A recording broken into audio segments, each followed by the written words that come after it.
Ladies and gentlemen, what if I told you that the most sacred place on earth is not a temple, not a mountain, not a cathedral, but you? That within your very breath, your thoughts, your choices, something eternal waits, quiet and powerful, not to be summoned, but to be remembered. What would change if you truly believed that God is not far above, but profoundly within? Certainly. Here's a detailed explanation of the first key point, the invisible reality, written in a rich, reflective style aligned with the tone you're seeking, and without subheadings or closing remarks. Not all things that are real can be touched, and not all that can be touched are necessarily real in the deepest sense. There exists a category of truths that defy the grasp of the hand but still weigh heavily upon the heart. Among them is the notion of the divine presence, something not seen with the eyes nor heard with the ears, but no less real than sunlight. The human mind, formed in a world of matter and motion, often finds it difficult to trust in what it cannot measure. Yet much of what truly governs us lies beyond the reach of the senses. Take, for example, the wind. You do not see it, but you see the trees bowing under its power. You do not catch it in a jar, yet you feel it lift the hairs on your arm and whip through the folds of your coat. The wind is not unreal because it is invisible. It is unseen because it belongs to a kind of reality that does not rely on form to assert its presence. And so too is the case with the divine.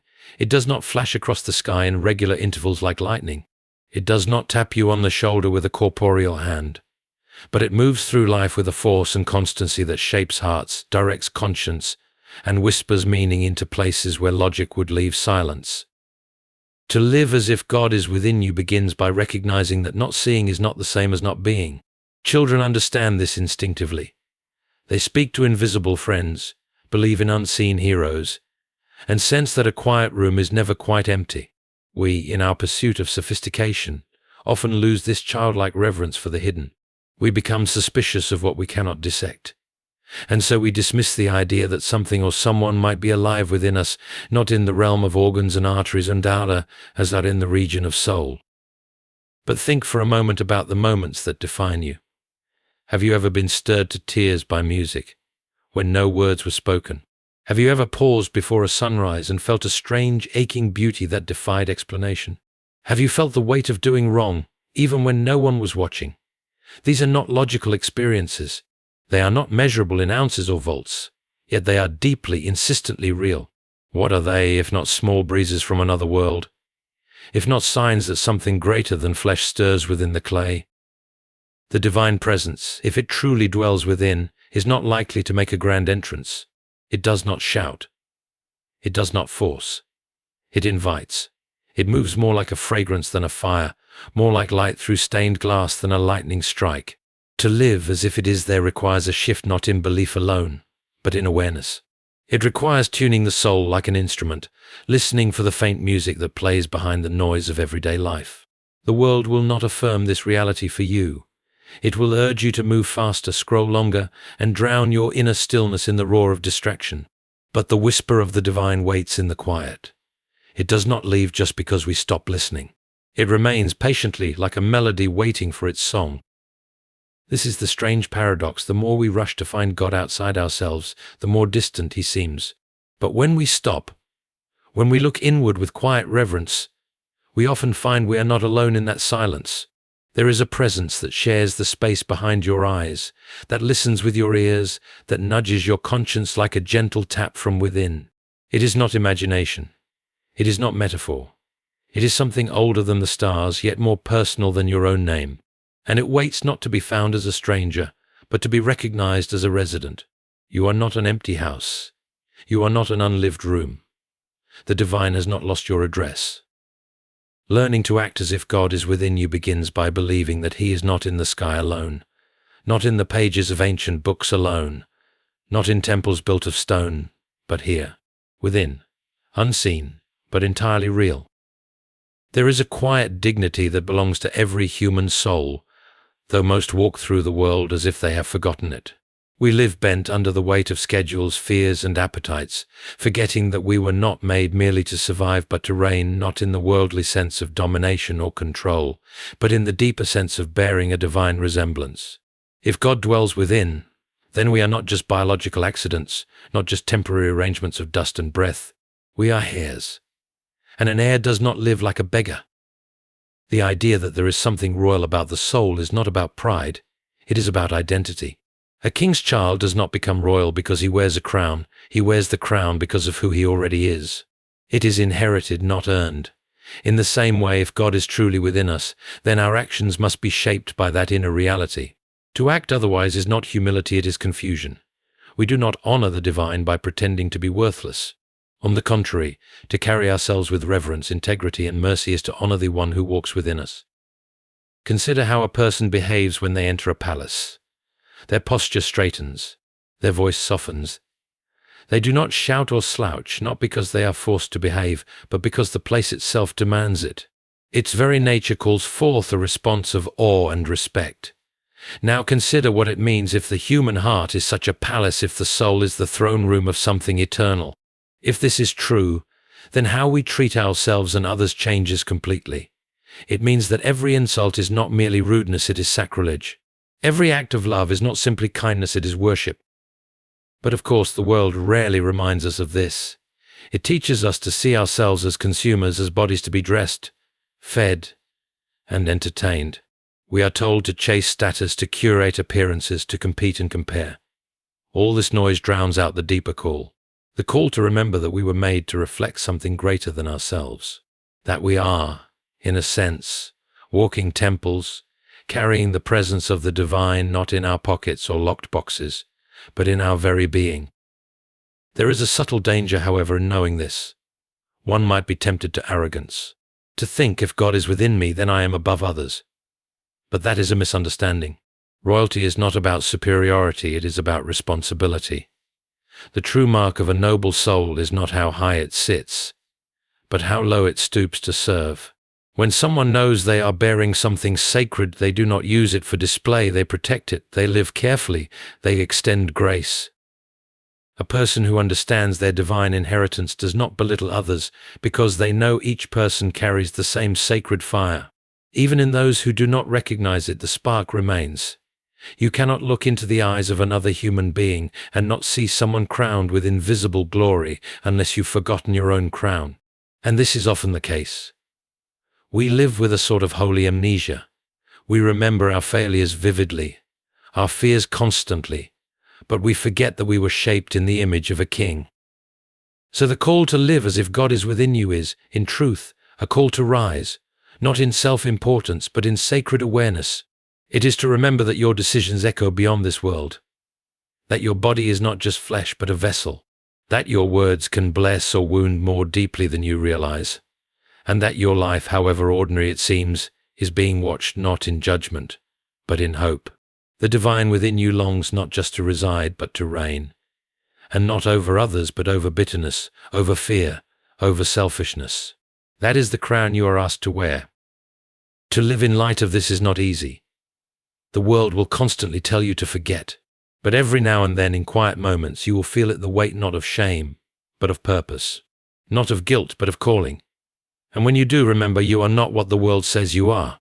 You are what eternity has already declared you to be. Walk like someone who carries that truth. When we speak of the soul as a mirror, we are speaking of its nature to reflect what it turns toward. It is not self-luminous, it shines because it catches the light of something greater. And just as a physical mirror reveals the image before it, so the moral and spiritual mirror within us reveals or distorts the image of the divine. To act as if God is within you is to tend that mirror, to polish it, to guard it from fog and grime, and to let your life become a clear reflection of the one who dwells within. Yet mirrors, by their nature, are delicate things. A single touch can smudge them. A layer of dust, accumulated slowly and unnoticed, can dull their surface.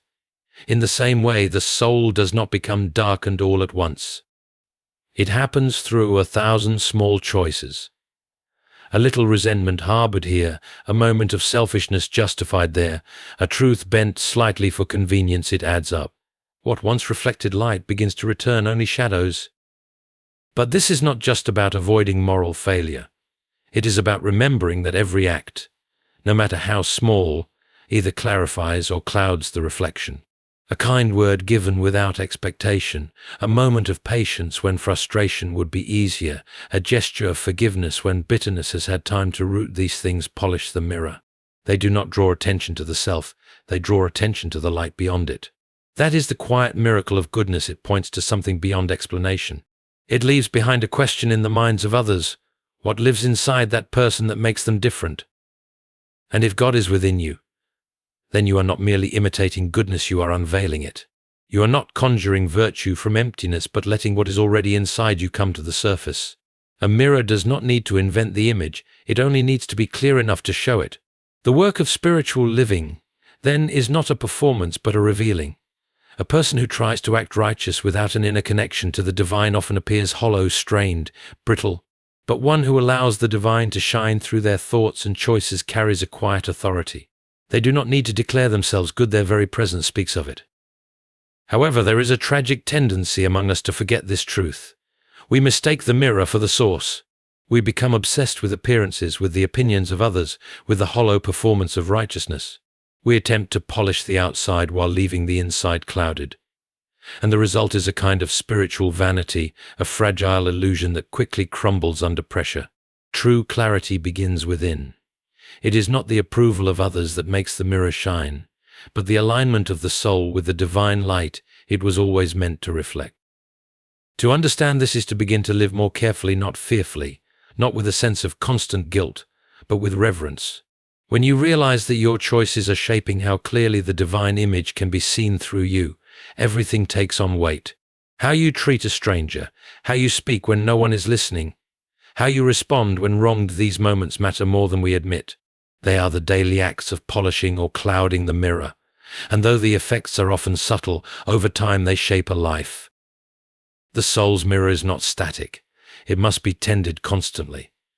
There are days when you will feel dull, distant, unable to sense anything divine at all. This is not failure, it is the call to return, to clean, to restore. The divine presence is not like sunlight that flees when clouds appear. It remains, waiting patiently behind the fog. Your task is to uncover it again.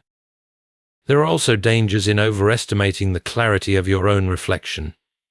A mirror too enamored with itself becomes a window to pride, not to God.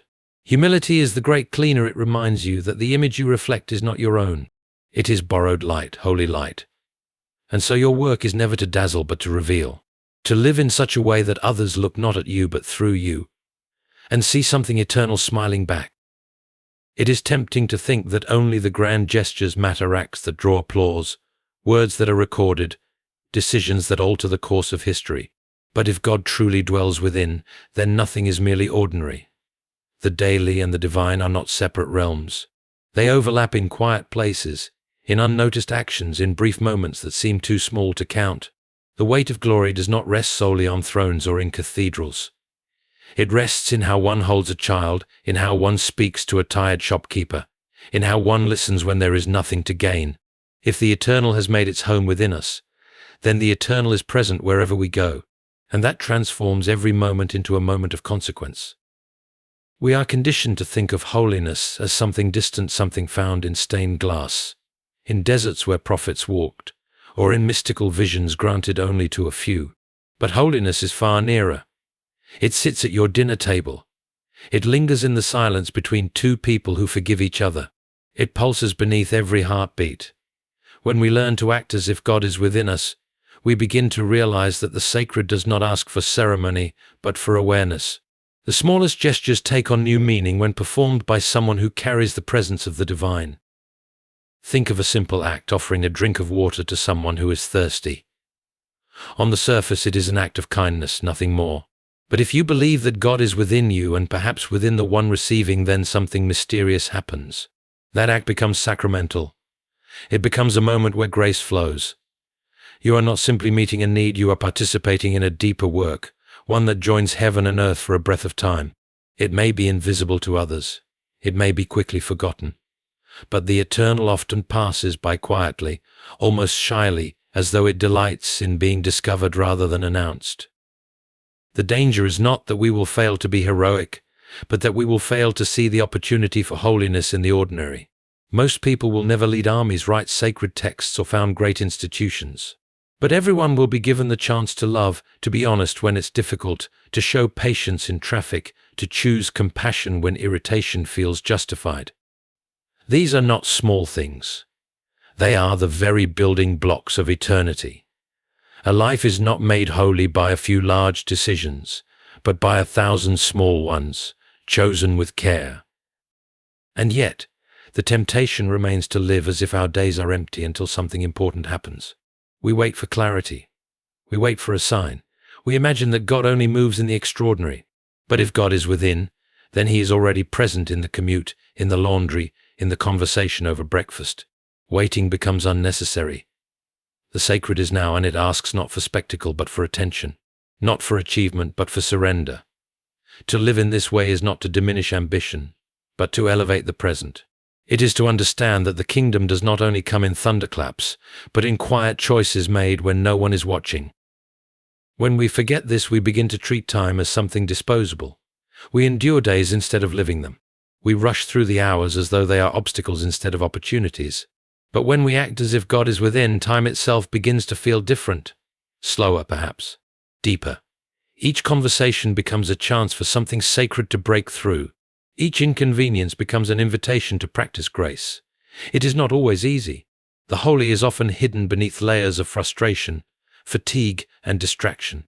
But it is there, waiting to be uncovered. And what is most remarkable is that others can feel it. Even if they cannot name it, they sense the difference. The weight of glory is not flashy. It is gentle. It rests on a person like sunlight rests on water, quietly, steadily, beautifully. You do not need to announce it. You only need to carry it, to let it shape how you move through the world. In this way, the divine presence becomes not a doctrine, but a lived reality. Not a thing to be explained, but a light to be seen. The voice of God within is seldom loud. It does not force its way through noise, nor does it demand attention with thunder. It speaks in whispers, in nudges, in quiet unrest, when something is wrong, and in deep peace when the path is right. To live as if God is within you is to become a student of that inner voice, to learn its tone, its rhythm, its character. This is no easy task in a world that prizes volume and speed.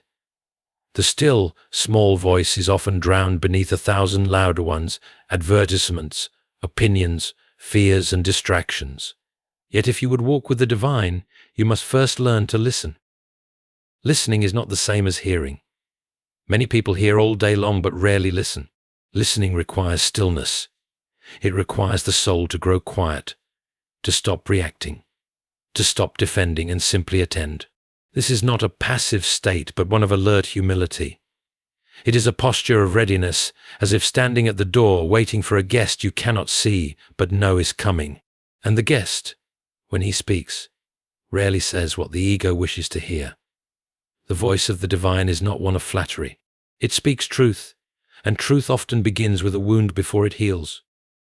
When the voice speaks, it calls the soul upward. It does not indulge resentment. It does not stoke pride. It may challenge you to forgive someone you'd rather punish. It may urge you to be silent when every bone in your body wants to speak. It may call you to give away what you were saving, to go where you had no plans to go, to trust when all logic says you shouldn't. This is how you know it's not merely your own mind. The divine voice draws you toward love, but not the kind that flatters. It is the kind that costs you something. Yet this voice does not coerce. It is always possible to ignore it. You can override it with reason, bury it in entertainment, or mask it with busyness. The divine does not shout above your choices, but what follows is a slow dulling of the soul, a sense of drift. You may not even notice it at first. Life continues. You laugh, you work, you make plans. But somewhere beneath it all, the thread of peace has been cut. It is not punishment. It is simply what happens when we lose our tuning. Like a musical instrument neglected, the soul grows out of key, not by evil but by neglect. To act as if God is within you is to act with an open ear, to begin the day not with demands, but with a question: what would you have me do today? Not to be passive or indecisive, but to be open to allow that your plans may not be the highest plans, your instincts not always the truest guides. The voice within does not give you a script. It gives you direction. Sometimes only the next step, and no more. It asks for trust. Not blind belief in the abstract, but the kind of trust that takes shape through obedience, doing what is asked, even when it's inconvenient or unclear why. And that obedience, even in small things, changes you. Each time you listen and act, your hearing becomes more precise. The voice grows more distinct, not because it has changed, but because you have. Your inner life becomes like a quiet room, cleared of clutter, where even a whisper can be heard. And when others walk into your presence, they sense it. Not that you are always right or always certain, but that you are deeply anchored. There is a stillness about you, not born of detachment, but of deep connection. This voice within is not a separate being barking orders. It is the life of God mingled with your own, the whisper of eternity clothed in your personality. It does not erase you. It fulfills you. It speaks in your voice, but with a wisdom and gentleness that transcends your own. You are not a puppet, nor are you alone. You are a participant in a sacred conversation that spans the soul's lifetime. And the more you listen, the more you will find that this voice is not just a guide but a friend. One who knows you more intimately than you know yourself, and yet calls you always toward your best, truest self. To act as if God is within you is to embrace a weight that is both beautiful and serious. It is not a matter of pretending to be perfect or trying to impress others with your piety. It is about realizing that your life has meaning beyond what you can see, and that every step you take leaves a spiritual imprint. There is a kind of quiet responsibility that comes with this understanding, not one of guilt, but of awareness. If you carry the presence of the divine within you, then your actions carry consequences not only for yourself but for others, whether they realize it or not. This is not about fear, it is about reverence. Reverence is not trembling in the face of something terrifying, it is standing still before something profoundly worthy. When you carry something fragile and precious, you do not toss it around, you walk with care. In the same way, when you begin to grasp the reality of the divine dwelling within, your way of living changes. You choose your words more carefully. You speak less often from impulse. You recognize that your time is not just your own, but a gift you are called to use wisely. The world often tells us the opposite. It says, live as you please, chase what excites you, define your own truth. But when you believe that God is within, you begin to suspect that truth is not invented, it is received. That your feelings, while important, are not always trustworthy guides. And that freedom is not found in doing whatever you want, but in aligning your will with something higher. This is where responsibility becomes freedom's twin, not its enemy. You are not a prisoner to divine presence, you are entrusted with it. And trust is always accompanied by expectation. When someone places a treasure in your care, they do not hover over you nervously, but they do hope you'll honor it. Likewise, when you live with God within you, your choices matter in a deeper way. A casual cruelty is no longer just a mistake, it is a betrayal of what you carry. An act of kindness is no longer just good manners, it is a reflection of something holy. You are an agent of light, whether or not you feel like one on any given day. The weight of this can sometimes feel overwhelming. You may ask, who am I to bear such responsibility? But the answer lies not in your strength, but in your willingness. The divine does not require perfection, only participation. It is not asking you to save the world, only to be faithful in your part of it. That may mean showing compassion when no one notices. It may mean holding back from judgment when someone else stumbles. It may mean forgiving yourself when you fail. Living with the awareness of God within does not make you superior. It makes you accountable, not in the eyes of others, but in the quiet of your own soul. And this accountability is not about punishment. It is about alignment. When you act in ways that contradict what lives inside you, you feel the fracture. A dissonance begins to grow. But when your outer life matches your inner truth, peace takes root. You are no longer hiding. You are not divided. There is a kind of strength that comes from that kind of harmony, not loud, not dramatic, but steady. The kind of strength that can withstand storms not because it is unshaken, but because it is grounded. Over time, this sense of responsibility reshapes how you see others. You begin to recognize that they, too, may be carrying the same divine presence whether they believe it or not. Your patience grows, your pride softens, you realize that every interaction is an opportunity to bless or to bruise, and you begin to choose your path with greater care. This is not the carefulness of fear, but of love. A love that knows it is not walking alone. A love that knows the smallest choices echo into eternity. You become a steward of something larger than yourself, not because you sought that role, but because it was given to you. You begin to live not only for yourself, but for what lives within you. And in doing so, you begin to discover that the weight you carry is not a burden, but a kind of sacred gravity. It does not drag you down. It roots you. It reminds you who you are, and more importantly, whose you are. So then, if you have listened with your heart and not just your ears, you will have heard the quiet call woven through every word. To live as if God is within you is not to pretend, but to awaken. It is to remember that your thoughts, your words, your choices, each of them are not small. You carry a light not of your own making, and the world, whether it knows it or not, waits to see it. You do not need to be perfect, only willing. You do not need to be famous, only faithful. The holy is not far off. It has already made its home in you. So walk carefully, speak truthfully, love deeply, and live as one who reflects the glory you were always meant to bear. The divine is closer than breath. Let it show in how you live,